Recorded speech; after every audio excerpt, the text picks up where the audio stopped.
Yeah, Alhamdulillah. Assalamualaikum, kung sino man yung nagsalita, assalamualaikum. A'udhu billahi minasyaitanir rajim, bismillahirrahmanirrahim, alhamdulillahirabbil alamin. Bismillahi wassalatu wassalamu ala rasulillahi, assalamualaikum warahmatullah. So po, mga mahal na kapatid na, Muslim at Kristiyano, kaming mga Muslim ang muli na naman pong pinag-uusapan ang, patungkol po sa Marawi.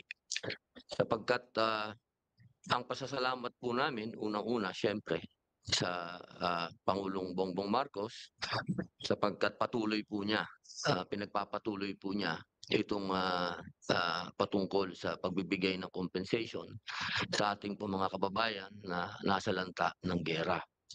At tayo din po ay nagpapasalamat kay Senator Bato de la Rosa, kay Senator Tolentino, kay Senator Bongo na patuloy po na ang kanila pong ipinaglalaban ang patungkol po dito sa Marawi compensation. At, patuloy po silang gumagawa ng amenda para ito po ay maipagpatuloy ang kagandahan nito. Sapagkat alam niyo po mga mahal kong kababayan, ito pong usapin sa Marawi, ito po ay, isang bagay na huwag po nating kalimutan.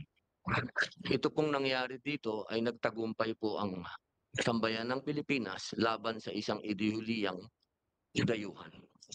Ito po yung, ISIS. Nanalo po tayo dito, nanalo po ang ating bayan kalaban itong ideolohiyang, sumisira sa aming religion. Kaya kami po, mga Muslim ay patuloy na nagpapasalamat sa inyo. At sana lamang po, patuloy din po ninyo kaming tulungan makabangon. Dahil alam niyo po kami po ay biktima. Ang mga Muslim po sa, Marawi, sa buong Lanao ay biktima nitong, dayuhang ideolohiya na ito. At, kami po ay umaasa na ang ating pong, gobyerno, ang ating pong pangulo, ang ating pong senado, sa tulong po ng, ating mga kaibigan talaga at alam po natin na katulad po ni Senator Bato de la Rosa ay lumaki talaga at, nag-aral pa sa, Marawi. Alam niyo po hindi po ito isang kawalan.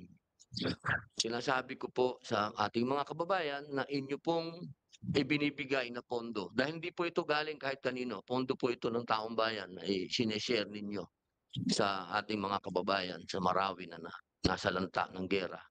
Hindi po masasayang sapagkat ang mga Maranao po ay yan po ay kilala bilang mga traders. Sila po ay mga negosyante at mapapatunayan po yan ng Green Hill San Juan. Alam niyo po, ang mga tindahan diyan sa San Juan, hindi po yan mamamayani at hindi sisikat yan at magiging parang ngayon napakasentro na dito sa Metro Manila. Kundi po dahil sa mga Maranao.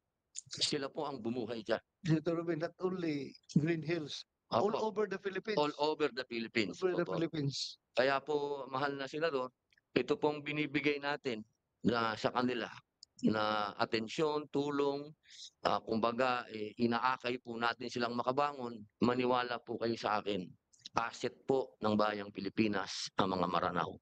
Kaya muli po maraming salamat po sa Pangulong Bongbong Marcos at sa atin pong mga mahal na senador, Senator Bato de la Rosa, Senator Tol Tolentino at kay Senator Senator, Bongo na talaga pong nakipaglaban para sa batas na ito. Maraming salamat po.